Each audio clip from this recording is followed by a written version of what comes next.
Welcome to the Slop Farm. Enjoy the video. You start inside Gmail, open the web app or mobile app and go straight to the left sidebar. Click More, then create new label, name it clearly so you recognize it later. If you want a folder-like structure, choose Nest under an existing label. Once created, the label appears in the sidebar.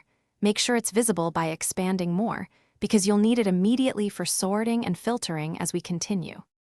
Now you apply labels by selecting one or many emails, then clicking the label icon and choosing the label.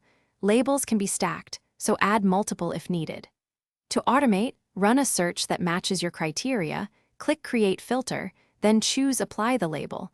This processes incoming messages automatically. Once set, combine labels with archive or star actions to maintain a clean inbox. This reduces manual triage and makes retrieval faster when you need a specific category. Finish by organizing. Color code labels for visual scanning, rename or delete labels from settings, right arrow labels, and remember that deleting a label does not delete the messages themselves. Make sure to move or reapply labels before bulk changes.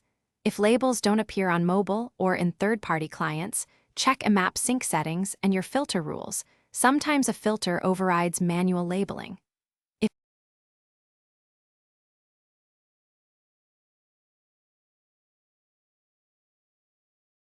Thanks for watching. Consider subscribing if we helped you today.